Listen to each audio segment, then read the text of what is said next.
Hello అండి. అందరికీ నమస్కారం. నేను మీ సరోజినండి. ఈరోజు శ్రీకృష్ణాష్టమి అండి.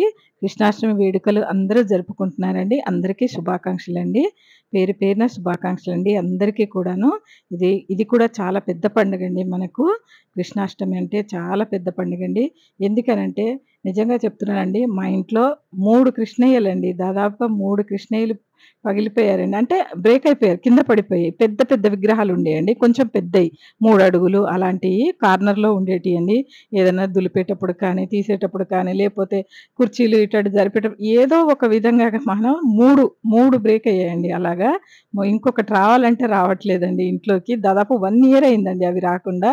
అలా రావాలని కోరుకుంటూ కృష్ణయ్య పాదాలు మళ్ళీ వేసుకున్నానండి నేను. ఇలాగైతే అలంకరించుకున్నానంటే పొద్దున్నే లేచి 3 గంటలకు లేచి అన్ని పనులు చేసుకొని, ఇది మాత్రం వర్షం తగ్గిన తర్వాత మార్నింగ్ షూట్ చేశామండి ఇది. వేసుకోవడం నేను వేసుకున్నానండి.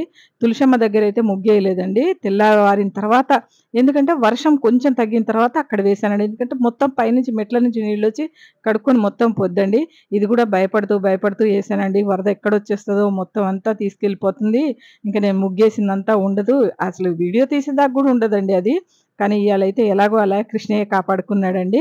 ఇలాగా చిన్ని చిన్ని పాదాలు వేసుకున్నానండి. మా పాప చాలా బాగా వేస్తదండి. నాకైతే వేయరాదు కానీ, అది కిందికి వంగి ఎయాలండి. నాకు కొంచెం బ్యాక్ పెయిన్ కదా! దానికి ఆ ప్రాబ్లమ్‌కి నాకు వచ్చినట్టు ఎసానండి. ఇవి మాత్రం శుభ్రం చేసుకున్నా అండి. చక్కగా నైటే అంతా క్లీన్ చేశానండి. మొత్తం పూజ సామాన్లన్నీ క్లీన్ చేసుకొని, పొయ్యి గట్టు అంతా క్లీన్ చేసుకున్నా అండి. ఇది మార్నింగ్ అండి. చక్కగా స్నానం చేసుకొనొచ్చి కృష్ణుడి పాదాలు బయట అంతా ఫస్ట్ నేను మొహం కడుక్కొనొచ్చి ముగ్గులు వేసుకున్నా అండి. తర్వాత మాత్రం స్నానం చేసుకొని అన్నీ ముగ్గులేసానండి నేను ఈరోజైతే. తర్వాతొచ్చి ఇక్కడ పొయ్యి పూజ చేసుకున్నా అండి. ఈరోజు ప్రసాదాలు, మనం నైవేద్యాలు ఏదైనా చేసుకుంటాం. పండగ రోజు కాబట్టి పొయ్యి పూజ కూడా చేసుకోవాలండి మనము. చాలా మంచిదండి. నేను మాత్రం ఇది ఎక్కడ కింద పెట్టనండి. బయటికి తీసుకెళ్ళిపోతాను. తులసమ్మ దగ్గర పెట్టేస్తానండి డైరెక్ట్. ఇక్కడెక్కడ ఉంచనండి. ఎందుకంటే ఎవరు కూడా ఈ పని నాకు అలవాటయింది కాబట్టి నేను చేసుకుంటున్నానండి. ఎవ్వరు కూడా చేయొద్దు. బొట్లు పెట్టుకోండి, దండం పెట్టుకోండి. అంతే, ఇంకా వేరే ఏం చేయొద్దు మీరు. అలాగే నేనింక తీసుకెళ్ళి బయట పెట్టేస్తానండి. అది ఎక్కడన్నా కింద పెట్టనండి. ఎక్కడ పెట్టను. నా చేతిలోనే పూజ చేస్తాను. చేత్తోనే పట్టుకొని బయటికి తీసుకెళ్ళిపోతాను. అలా పెట్టుకుంటానండి. పొయ్యమ్మకు నేను పొయ్యికి మాత్రం దండం పెట్టుకుంటానండి. ఇలా పూజా మందిరంలోకొచ్చి ఇంకా పూజ చేసుకుంటున్నానండి. ఇంక పొయ్యి పూజ అయిపోయిందండి. ఆ తర్వాత ఇంకా మా వారికి కాస్త టీ పెట్టిచ్చేసి ఇంక ఈ పని చేసుకున్నానండి. ఇంకా పూజ గదిలోకొస్తే తక్కువ పని కాదండి. ఈరోజు శుభ శనివారం. ఈరోజు స్వామివారికి అలంకరణ చాలా ఉంటదండి నాకు. వెంకటేశ్వర స్వామికి చాలా అలంకరణ ఉంటది. చక్కగా ఇవి సుగంధ ద్రవ్యాలైతే అన్నీ వేసుకొని స్వామివారికి ఈరోజు ఫస్ట్ నేను లింగానికి చేసేసానండి. స్వామివారికి చేసిన తర్వాతే లింగానికి చేసి రెడీ చేసుకున్నానండి. ఎందుకంటే అన్నీ చూపెట్టడం వీడియో లెంతీ అయిపోతుందండి చాలా. అందుకనే నేను ఆ లింగానికి చేసింది తీసేసానండి. ఈ స్వామివారికి చేసింది మాత్రం పెట్టాను. ఈరోజు శనివారం కదండీ! ప్రత్యేకంగా చూస్తారు. చాలా మందికిష్టమండి. వెంకటేశ్వర స్వామి అంటే చాలా మందికిష్టమండి. అందుకనే ఈరోజు అన్ని సుగంధ ద్రవ్యాలేసుకొని చక్కగా స్వామి వారికైతే పూజను చేసుకున్నానండి. ఇలా అభిషేకం చేసే ముందు చక్కగా నేను గంగా జలాన్ని పోసుకుంటానండి. ఇలాగ పువ్వులు, కుంకుమ, పసుపు, మంచిగా పచ్చకర్పూరము, జవ్వాది అన్నీ వేసుకున్నానండి. వేసుకొని కొన్ని చుట్ట పువ్వులు గూడా, అంటే విడి పువ్వులు కూడా వేసుకోవాలండి. ఆ తర్వాత అది తీసేసి క్లీన్ చేసి మళ్ళీ తర్వాత ఇలా పోసుకున్నానండి. ఆవు పాలు తెచ్చారండి మా వారు నిన్న. నైట్ ఆవు పాలు పట్టుకొచ్చారు. ఆవు పాలు తీసుకొచ్చారండి. ఆవు పాలు పల్చగా ఉంటాయండి. పోసేటప్పుడు చిక్కగా ఏమి ఉండవు. ఆవు పాలలో కొన్ని నీళ్లు పోస్తున్నారండి వాళ్ళు. ఎంత మనం 200 లీటరు. అయినా చుక్క నీళ్లు పోయే కంటే ఎంతో కొంత పోస్తారండి. పెరుగు కూడా దాంతోటే తోడు పెట్టానండి. పెరుగు కూడా ఏం గడ్డగా ఏం తోడుకోలేదండి. అలా ఉందండి. ఎందుకనంటే కొంచెం పల్చగా ఉంటాయి కదండీ ఆవు పాలు. అందులో వాళ్ళు కొంచెం నీళ్లు పోయటంతో ఇంకా కాస్త పల్చగా. పాలు, పెరుగు, తేనె, పంచదార, నెయ్యితో ఈ పంచామృతాలతో చక్కగా స్వామివారికి ఇలాగైతే పూజించుకుంటున్నానండి. పొద్దున్నే ఇలా పూజించుకుంటూ ఉంటే చాలా మనసుకు ప్రశాంతం ఉంటదండి. వెంకటేశ్వర స్వామి అంటే ఎందుకు ఇష్టం లేని మనిషి లేడండి. నిజంగా చెప్తున్నాను. ఈ ప్రపంచంలో వెంకటేశ్వర స్వామి పేరు తీయంగానే ఆహ్, శ్రీమన్నారాయణుడు అసలు ఆ పేరు చెప్పంగానే తెలియని మనిషి లేడండి అని నేననుకుంటాను. మరి మిగతా వాళ్ళేమో తెలీదండి. కానీ ఆ నారాయణుడంటే నాకు నిజంగా మా ఇంటి కులదైవం అండి. నేనెలా పూజించుకుంటాననేది మీకు కూడా బాగా తెలుసు. ఈరోజు పండగ రోజు కాబట్టి నాకింకా సంబరమండి. ఈ స్వామిని పూజించుకుంటే, కృష్ణయ్యని కుంటేనండి అంతే ఒక్కటేనండి. ఇద్దరికీ ఒకటే. కాకపోతే మా ఇంట్లో చిన్న విగ్రహం కృష్ణుడిది కూడా ఉంది కదండీ! ఆయనకి కూడా చెయ్యాలి అనే చిన్నది మాత్రం నేను అక్కడికెళ్ళినప్పుడు తెచ్చుకున్నానండి. బిర్లా మందిర్ ఎళ్ళినప్పుడు ఒకటి చిన్నది తెచ్చుకున్నా అండి. దాదాపు 12 ఏళ్ళు, 13 ఏళ్ళు అవుతుందండి అది తెచ్చుకొని. ఇప్పుడు కాదండి. నిజంగా ఎంత బావుంటదో అది చిన్నది మాత్రం. ఇలా చక్కగా నేను పూజను చేసుకొని స్వామివారికి కాస్త దండం పెట్టుకున్నానండి. తర్వాత రెడీ చేసుకున్నాను. ఆ తర్వాత కృష్ణయ్యకండి చూడండి కృష్ణయ్యకి ఎంత చక్కగా మళ్ళీ తులసి పెట్టుకున్నానండి గంగాజలంలో. కాస్త అన్ని సుగంధ ద్రవ్యాలు ఏమి ఎయలేదండి. కానీ తులసి మాత్రం వేశానండి. కొంచెం పసుపు నీళ్ళండి. కొద్దిగా పసుపేయాలండి చాలు అంతే. ఆ తర్వాత నేను ఈ పంచామృతాలు పోసేసానండి. చక్కగా ఒక్కొక్కటిగా అన్ని పంచామృతాలు పోసి కృష్ణయ్యకి కూడా ఎంత అందంగా చేశానో చూడండి. ఇది చేస్తుంటే తృప్తి అనిపిస్తదండి మనకి నిజంగా. కొన్ని అన్నీ ఇంట్లోయే కానియండి, నేను ప్రతిరోజు నిజంగా 2 రోజులు, 3 రోజులు నేనిలా చేస్తూనే ఉంటాను. మీకు పెట్టడం లేదు అదెందుకో గానీ నేను పెట్టడం లేదండి. కానీ ఇక నుంచి పెడుతూ ఉంటాను. నేను స్వామివారికి చేస్తూ ఉంటాను కదండీ! లింగానికి, స్వామివారికి చేస్తూనే ఉంటాను ఇవన్నీ. కాకపోతే ఈ మధ్య నేను ఎక్కువగా పెడుతున్నా అండి. శ్రావణ మాసంలో ఏ పూజైనా, ఎటువంటి పూజైనా శ్రావణ మాసంలో చేసింది అదెక్కడికి పోదండి. ఆ పుణ్యమైతే అలాగే ఉంటది. శ్రావణ మాసంలో చేసింది. అది మనకు చెప్పి రాదేమో కానీ ఖచ్చితంగా చెప్తున్నానండి. మనం చేసే ప్రతి పూజ వృధా పోదండి. ఏదో ఒక రోజైతే ఉంటుంది. ఇలా చూడండి అన్నీ పాలు, పెరుగు, తేనె, నెయ్యి, పంచదార అన్నీ కలిపి పోసేసానండి. ఒక్కొక్కటిగా కృష్ణయ్య చూడండి ఎంత ముద్దుగా ఉన్నాడో. నిజంగానండి. చిన్న పిల్లలంటే అందరికీ ఎందుకిష్టం అనుకుంటామండి. చిన్ని కృష్ణయ్య రూపమండి. అందరూ చిన్న పిల్లలు కూడా చిన్న పిల్లలు ఎవరింట్లో అయితే ఉన్నారో వాళ్ళు చక్కగా రెడీ చేస్తారండి కృష్ణులను. ఎంత అందంగా ఉంటారో పిల్లలండి నిజంగా. ఈ కృష్ణయ్యని చూస్తే నాకైతే ఈ చిన్ని కృష్ణయ్య నాకు మందిరంలో కావాలనే తెచ్చుకున్నానండి. నేను ఎంత పూజ చేసినా తనివి తీరదండి నాకు. ఆ చిన్ని కృష్ణయ్యని అంత అందంగా ఉంటాడండి. నిజంగా 10 ఏళ్లవుతుందండి ఈ బొమ్మ తెచ్చుకొని. ఎంత 600కేమో తెచ్చుకున్నానండి నేను బిర్లా మందిర్ దగ్గర. గింత కలర్ కానీ ఏది పోవడం ఏది ఉండదండి. ఎంత అందంగా ఉంటదోనండి. ఇలా కృష్ణయ్యనైతే అలంకరించుకున్నా అండి మనస్ఫూర్తిగా స్వామివారికి చక్కగా విరజాజి మాల వేసేసి, లింగాన్ని చక్కగా అలంకరించి పక్కకు పెట్టి, ఇద్దరు స్వాముల్ని అలంకరించానండి చూడండి. అటు కూడా బిల్వదళం పెట్టానండి శివయ్యకు చక్కగా పెట్టి, అవన్నీ కూడా తుమ్మెత పువ్వో ఏదో తెచ్చారండి మా వారు. అది ఆ పువ్వు పేరు నాకు సరిగ్గా తెలీదండి. అన్నీ పెట్టానండి. బిల్వదళం అయితే రోజు దొరుకుతుందండి ఈ మధ్యలో. తీసుకొచ్చారు మా వారు. ఇలా మాత్రం స్వామివారికి విరజాజి పూలు చక్కగా వేసుకున్నానండి. ఈరోజు తీసుకొచ్చారండి. అది చాలా రేటున్నాయంటండి. దొరకట్లేదమ్మా పువ్వులు మాత్రం చాలా రేటున్నాయి. అసలు మంచిగా ఉండటం లేదండి. రేటయితే తర్వాత పోనీ గానీ అస్సలు బావుండట్లేదు. ఆ వర్షానికి తడిచి వస్తున్నాయేమో అస్సలు బావుండట్లేదండి. ఇలా విరజాజులతో అయితే కృష్ణయ్యనైతే చాలా చక్కగా అందంగా రెడీ చేసుకున్నానండి. నాకైతే మంచిగా అనిపించిందండి. ఇలా ఈ పూల బుట్ట తెచ్చుకున్నానండి నేను చౌరస్తాలో ఒక షాప్‌కెళ్ళామండి మేము. కుక్కరో ఏదో తెచ్చుకోవడానికెళ్తే అక్కడ కనపడ్డాయండి ఇవి. కనపడంగానే తీసేసుకున్నాను. ఎంత 250 300 అన్నాడండి. 250కేమో ఇచ్చాడట్టుంది తెలియదండి రేటు. మావోడు తీసుకున్నాడివి. ఇంక నేను పక్కింటావిడ నేను కలిసి వెళ్ళామండి. పక్కింటావిడతో ఎళ్ళాను. మా అబ్బాయితోటే ఎళ్ళానండి. మేమిద్దరం ఎళ్ళాం. ఇద్దరం ఎళ్లి తెచ్చుకున్నామండి. నిజంగా అవి 2 బుట్టలుంటే 2 కూడా నాకే ఇవ్వమని చెప్పానండి. 2 కూడా నాకే ఇవ్వమని చెప్తే ఇచ్చాడండి. ఎంత బావుంటాయండి బుట్టలు. అవి పూల బుట్టలండి. అందులో కూర్చోబెట్టానండి స్వామివారిని. ఎంత బాగా కూర్చున్నాడో చూడండి చిన్ని కృష్ణయ్య. ఈ అందమంతా మనం పూలు అలంకరించే దాంట్లో ఉంటది. ఆ కృష్ణయ్యకుండే అందమండి. అంత అందం ఉంటదండి కృష్ణయ్యకి. ఎవ్వరు కూడాను కృష్ణయ్యని పూజించని వాళ్ళు కూడా, ఎప్పుడు పూజ చేయని వాళ్ళు కూడా ఈరోజు మాత్రం కంపల్సరీ పూజనైతే చేస్తారండి. ఇలాగా చక్కగా పూజనైతే చేసుకోవాలండి మనం స్వామివార్లకు. ఈ పూజనైతే చేసుకున్న తర్వాతండి, చక్కగా స్వామివారికి ధూపం ఇచ్చుకోవాలండి. మంచిగా సువాసన భరితమైన అగరబత్తులు వెలిగించుకోవాలండి స్వామికి. మనం కృష్ణుడికి ఎంత సుగంధాలు వెలిగిచ్చి, ఎంత రెడీ చేస్తే అంతండి. స్వామికి చక్కగా తులసి దళాలు చూడండి మంచిగా దొరికాయి. చక్కగా పెట్టుకున్నానండి. ఏది లేదు అనేటట్టుగా నా దగ్గర ఉన్నంతలో మాత్రం నేను కృష్ణయ్యని మాత్రం ఇలా నేను చక్కగా రెడీ చేసుకున్నాడు. అసలు ఇంకా బాగా రెడీ చేయాలని ఉండేదండి. ఇంకా బాగా రెడీ చేయాలండి. అంత చేయలేనండి. నా వల్ల అయినంత అయితే చేయగలను. కృష్ణయ్యకి మాత్రం నేను ఇంకా అందంగా రెడీ చేయాలని ఉంటదండి. మా ఇంట్లో ఉన్న 3 పెద్దయి చాలా 3 అడుగులయి ఉండేటియండి. అవి ఒక కార్నర్‌లో పెట్టేవాళ్ళం.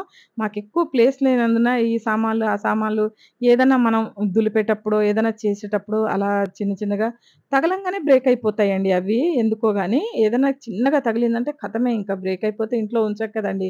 దాదాపు 3 అండి. నేను దాదా ఎంత అంటే 2012, 12 నుంచి పెట్టుకున్నయి ఉన్నాయండి. 3 ఉన్నాయి అలాగా. 3 ఇక పోయిన సంవత్సరం పగిలిందది. ఆ పోయిన సంవత్సరం నుంచి రాట్లేదండి ఇగ.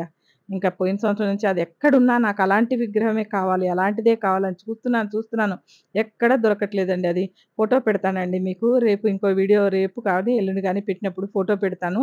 ఇప్పుడు దొరకలేదండి ఆ ఫోటోలు. కానీ అన్నీ ముందే పెట్టుకుంటే బావుండేయండి. 3 కూడా ఫోటోలున్నాయి పూజించిన ఫోటోలున్నాయండి. వాటికైతే ప్రతి వారం దండ తెచ్చేసుకునేదండి. పెద్ద దండ తీసుకొచ్చేసేవాళ్ళమండి. ప్రతి వారం కూడాను. ప్రతి శనివారం ఎన్నంటే మా ఫోను మెమరీ నిండిపోయి ఉంటదండి. అన్ని ఫోటోలు తీసేవాళ్ళమండి. అంత అందంగా అలంకరించుకునేదాన్ని. నిజంగా ఎవరి దిష్టి తగిలో కానీ అది పగిలిపోయిందండి. నిజంగా మా ఇంట్లోకి లోపలికి వచ్చేవాళ్ళు ఫస్ట్ దాన్నే చూస్తారండి. కృష్ణయ్య ఎంత బాగున్నాడు. ఆ కార్నర్‌లో ఆ ప్లేసు కృష్ణయ్యదే అన్నట్టుంటదండి. ఇప్పటికి కూడాను ఆ ప్లేస్ ఖాళీగా అక్కడ ఏదన్నా పెట్టాలన్నా ఇది కృష్ణయ్య ప్లేస్ కదా! దాదాపు 10, 12 ఏండ్లు పెట్టానండి అలాగా. అందుకనే ఆ ప్లేస్ మళ్ళీ భర్తీ అవ్వటం లేదండి. ఎక్కడ ఏ తప్పు జరిగిందో నా వల్ల కానీ, ఆ కృష్ణయ్య మాత్రం రాట్లేదండి. ఎంతగా చూస్తున్నాను. నాకు నచ్చట్లేదండి. వేరే విగ్రహాలేమో నాకు నచ్చట్లేదు. వెనక గోవుండేదండి మంచిగా. గోవుతో ఉన్న కృష్ణయ్యని తెచ్చుకున్నానండి. రాధాకృష్ణులు కాదండి. ఆ గోవుతో ఉండే కృష్ణయ్య అయితే చాలా బావుంటది. ఆ విగ్రహమే అందంగా ఉంటదండి. గోవుతో మురళితో ఉండేదండి. ఎంత బావుంటాడో కృష్ణయ్య అయితే. నేను 3 ఫోటోలు పెడతానండి మీకు. ఆ 3 కూడాను ఫోటోస్ రూపంలో పెడతాను. వీడియోల రూపంలో ఏం లేవు కానండి. అన్నీ ఇంకా మెమరీ పోతాయి గదండీ! ఫోన్‌లు మారుస్తూ ఉంటారు. ఇగ అందులో ఎళ్ళిపోతాయి. ఈ వీడియో పెడతాము, మనం వీడియోలు చేస్తామని ఎక్కడనుకున్నామండి. ఇదంతా అనుకుంటే అన్నీ ఉంచుకునేదాన్నేమో. కానీ ఫోటోలు మాత్రం మిగిలాయండి. మంచిగా ఉన్నాయి. అవి మాత్రం మీకు పెట్టి నేను ఫోటోలు పంచుకుంటానండి మీతోని. ఇలా స్వామివారికి పిండి దీపారాధన 2 చేసుకొని మంచిగా అసలు 7 దీపారాధనలు చేద్దామనుకున్నానండి. కానీ ముందే అన్ని దీపాలు ఎక్కువ పెట్టేశాను. 7 పెట్టేటప్పటికి అమ్మ! మందిరమంతా వేడెక్కుతుంది. మళ్ళీ తిడతారు నన్ను పిల్లలనుకోని 7 చేయలేదండి. లేపోతే 7 చేయాలని ఉండేదండి ఈరోజు. చక్కగా అంత ప్లేస్ కూడా లేదండి పెట్టడానికి అటు అలంకరించేసాను, ఇటు అలంకరించేసాను. ఇంకా ప్లేస్ ఎక్కడిదండి? లేదు. అందుకనే ఇంకా ఇలా చేయాల్సొచ్చిందండి. అందుకే 2 పెట్టుకున్నాను. ఈరోజైతే 2 పెట్టినందుకు 7 పెట్టాలనుకున్నా గదా! 2 ఎందుకు పెట్టుకున్నా అనుకున్నానండి. వీలైతే టేబుల్ మీద ఇంకొక వీడియో చేయాలని ఉందండి. చేస్తానది కంపల్సరీ. దాంట్లో అయితే 7 దీపాలు పెడతానండి. చేస్తాను. ఈవినింగ్ వరకు నాకు వీలైతే చేసేస్తానండి. ఎందుకంటే ఇంక అనుకుంటే నేను వెనక్కి తిరగనండి కంపల్సరీ. అలా చేయాలనుందండి. టేబుల్ మీద ఇంకో ఫోటో పెట్టి చేస్తానండి. ఇలా చూడండి ఎంత చక్కగా చేసేసానో. ఇది మీకు వీడియో పెడతానండి. కానీ వీలున్నప్పుడు పెడతాను. నేనిప్పుడు హడావిడిలో ఉన్నాను కాబట్టి వీడియో కరెక్ట్‌గా పెట్టలేనండి పిండి దీపాలకి. మీకలా ఎలా వస్తాయక్క అని అడుగుతారండి. ఇప్పుడు మీ ముందు నేను చేసి చూపెట్టేలాగా అంత లేదండి. అందుకనే టకటక పని చేసుకుంటూ పోవాలండి. పూజ పని చాలా ఉందండి. అందుకనే అంతా చూపెట్టలేను. ఇంకా కొంచెంగా కట్ చేస్తూనే పోతున్నాడు మావోడు బాగా లెంతీ అయిపోతుందమ్మా అని చెప్పి. సరేరా నాకు ఏ వ్యూస్ రాపోయినా భగవంతుడిది తీసిందైతే నాకు వీడియోలో అయితే ఉంచు నాన్న నాకు జ్ఞాపకంగా ఉంటది. ఇంత కష్టపడుతున్నాను. నా వీడియోలు నాకు గుర్తుగా ఉంటే నాకు నిజంగా సంతోషం అనిపిస్తదండి. అందుకనే ఉంచురా కట్ చేయకురా అని చెప్తే వాడు ఉంచాడండి కొన్ని. లేకపోతే తక్కువ 10 నిమిషాల్లోనే చేసేస్తాను మమ్మీ అని అంటున్నాడండి. కానీ ఇంత కష్టపడి అంతా చేస్తే కొద్దిగా పెట్టు నాన్న అని చెప్పానండి. స్వామివారికైతే చక్కగా అలంకరించుకొని తులసి పెట్టానండి. చూడండి స్వామివారికి తులసి దొరికింది. నాకు కృష్ణయ్యకి దొరికింది. అలా ఈ తులసి ఉన్న రోజు నాకెందుకో అన్నీ ఉన్నట్లే ఉంటదండి. పూజకి నిజంగా ఏది లేకపోయినా పర్వాలేదు. ఒక తులసి ఉంటే చాలు నాకొక మాల, ఒక తులసి స్వామివారికి ఇంత బెల్లం ముక్కన్నా పెట్టుకోగలను. ఇంట్లో ఏదన్నా వండుకొని పెట్టుకోగలను నేను స్వామివారికి. కానీ నాకు తులసి ఉంటే అదొక ఆనందంగా ఉంటదండి. నిజంగా నాకు నాది అని ఉన్నప్పుడు మాత్రం స్వామివారికి నేను తులసి ఎక్కువగా పెడతానో, ఇంకెక్కువ ఎంత చేస్తో అనేమోనండి. నాకు నాది అనేది ఇవ్వడం లేదు భగవంతుడు. సరే దానికి టైమొచ్చినప్పుడు ఇస్తాడేమోలెండి. అందరికీ గృహం అనేది అందరికీ రాసిపెట్టి ఉండదండి. కొన్ని టైముల్లో, కొన్ని బాధలలో పోయినా కూడా మళ్ళీ ఇస్తాడని అనుకోనే మనం పూజను చేయాలండి. ఇంక అందులోకి వెళ్ళను నేను. కానీ ఈరోజు అందులో 3 ఒత్తులేసానండి. ఇందులో 4 ఒత్తులేసి 7 ఒత్తులేస్తానండి నేను. మొత్తం కలిపి 7 ఏస్తానండి. ఇందులో 4 అందులో 3 ఏస్తానండి. ఎప్పుడూ అలవాటండి నాకు. 2 దీపాలు పెడితే మాత్రం నేను అలాగే ఏస్తాను. 7 ఒత్తులైతే భర్తీ చేస్తానండి కంపల్సరీ. ఇలా వెలిగించుకున్నా అండి చక్కగా. అసలు అంత అందం ఒక ఎత్తండి. ఈ పిండి దీపాలు పెట్టిన తర్వాత ఒక ఎత్తండి. నామాలు కనపడితే చాలండి. నిజంగా చెప్తున్నాను. నేను వీడియో చేసేటప్పుడే నాకే ఇంత సంతోషంగా ఉంటదండి. అబ్బా! ఎన్ని దీపాలు పెడితే ఏంటి, నామాలున్న దీపాలు పెడితే ఏంటి, ప్రతి ఒక్కరూ పిండి దీపాలండి. అసలు స్వామివారికి పిండి దీపం అంటే తెలీదండి. అప్పట్లో మేము ఇంటి కులదైవం కాబట్టి ఎప్పుడు వెళ్తూ ఉంటాం కదండీ! కానీ ఎక్కడ ఇంత ఫేమస్ ఉండేవి కాదండి ఈ పిండి దీపాలు. కానీ ఇప్పుడు ఫేమస్ అవుతున్నాయండి. పిండి దీపం అంటేనే ఒక్క వీడియో చూడండి. అందులో పిండి దీపం ఉండకుండా ఉంటలే. అది స్వామివారి మహత్యం అండి. నిజంగా చెప్తున్నాను. అది ప్రతి ఒక్కరింటికి చేరిందండి ఈ పిండి దీపారాధన అనేది. తెలియని వాళ్ళు కూడా తెలుసుకొని మంచిగా పెట్టుకుంటున్నారండి. నిజంగా ఎంతో సంతోషమండి. అందరూ చేసుకుంటున్నారు. ఇలా స్వామివారికి లడ్డూలు తెప్పించానండి. 2 లడ్డూలు పెట్టాను. పాయసం వండాను. చక్కగా పానకం, వడపప్పు, బెల్లం అంతా పెట్టానండి. అన్నీ పెట్టాను. ఇవన్నీ పెట్టి కొబ్బరికాయ కొట్టేసానండి. ఎర్ర గులాబీ పెట్టి ఆయన్ని ఇంకా అందంగా తయారు చేయాలని ఉంటదండి. మా పాప అయితే ఎక్కువ చేస్తుంది కానీ నేను చేయలేనండి. కానీ నా అలంకారంలో కూడా ఏ లోటు ఉండదండి స్వామివారికి. ఇలా పువ్వు పెడతాను కదండీ! కాసేపటికి కింద పడిపోద్ది. అయినా పెట్టేస్తే ఆగిపోతదండి. మళ్ళీ ఆగిపోద్ది. కాసేపటికి ఒకవేళ పడిపోతే. కానీ ఒక్కొక్కసారి పడతది గానీ, ఒక్కోసారి అస్సలు పడదండి. చక్కగా ఉంటది. ఇలా మాత్రం నేను మంచిగా ఈ నేతితో తడిపిన ఒత్తులు, బొడ్డు ఒత్తులండి అవి. మ ముద్ద ఒత్తులు. అవి పెట్టి చక్కగా ఇలా అయితే హారతిచ్చుకుంటున్నానండి. చాలా సంతోషమండి ఈ హారతితోటైతే స్వామివారికి. నేనిదంతా చేసి అంతా దాదాపు 2, 3 గంటలు పడతదండి నాకు. మామూలు టైం పట్టదండి. ఎవరు డిస్టర్బ్ చేయొద్దండి. చిన్న చిన్నగా చేసుకుంటూనే పోతానండి. ఇలా చూడండి ఏనుగులైతే ఎంత అందంగా ఉన్నాయో స్వామివారి దగ్గర. అయి అవి తిరుపతి నుంచి తెచ్చుకున్నాను కండి ఆ ఏనుగులు. చిన్న ఏనుగులు కూడా అటు వెనకాల పెట్టానండి. ఇంకా ప్లేస్ సరిపోవట్లేదు. లేకపోతే ముందుకే పెట్టేదానండి. ఇలా చక్కగా ధూపము, దీపము అంతా ఇచ్చుకున్నా అండి స్వామివారికి. ఏదో ఈ ప్లేస్‌లో ఉండేవాడండి కృష్ణయ్య. ఈ కార్నర్‌లో ఉంటదండి హాల్‌లో. ఈ కార్నర్‌లో ఈ స్వామిని నేను తెచ్చుకున్నా అండి. ఏడుకొండవాడిని. అది పెట్టి నేను దండం పెట్టుకున్నా అండి. నాకు చాలా మంచిగా అనిపించిందండి. ఎందుకంటే ఈ ప్లేసు వచ్చే సంవత్సరానికన్నా భర్తీ చేయి కృష్ణయ్య అని చెప్పి ఈ వెంకటేశ్వర స్వామిని ఆ రూపంలో దండం పెట్టుకున్నానండి. ఆయన రూపం అనుకోనే ఇక్కడ పెట్టుకున్నానండి. కానీ ఈ ప్లేస్‌నైతే ఎలాగైనా భర్తీ చేస్తానండి. తెచ్చుకుంటాను. చక్కగా తెచ్చుకొని పెట్టుకుంటానండి. ఇలాగా కొంచెం అటుకులు, ఒక లడ్డు స్వామివారికి ఇక్కడ కూడా చేసుకున్నానండి. మంచిగా నేను ఈ ఈ కార్నర్‌లో పెట్టుకోవాలని ఉండిందేమో ఈరోజు స్వామికి కొంచెమండి. మనం ఏంటంటే అది వెన్న కొంచెం అంత వెన్నండి. ఆవు పాలతోటే చేశామండి. అది పెట్టాను. వెన్నని పెట్టి ఇలా స్వామివారిని దీపపు కాంతుల్లో చూసుకున్నానండి మనసారా. ఆహా! ఈ వీడియో చూస్తేనే నాకే ఇంత అందంగా ఉంటుంది. నిజంగా చెప్తున్నానండి. నేను రియల్‌గా చూసుకుంటూ ఉన్నప్పుడు నా 2 కళ్ళు చాలవండి. నేనింత పూజ చేసుకోవటం ఇది యూట్యూబ్ కోసం చేసుకుంటున్నానా, నా ఇంట్లో చేసుకుంటున్నానా కాదండి. నా మనసుతో ఇదంతా పూజను చేస్తున్నానండి. నా ఓపికతో చేస్తున్నానండి. భగవంతుడున్నాడండి. అన్నిటికి అనుకోని ఏదొచ్చినా నాకు భగవంతుడు చూసుకుంటాడు అనుకోని, ఆ భగవంతుడిని తలుచుకొని చక్కగా నేను ఈ పూజనైతే చేసుకున్నానండి ఈరోజు. అసలు చాలా బాగా అనిపించిందండి. ఈ వీడియో నచ్చితే లైక్ చేయండి, షేర్ చేయండి.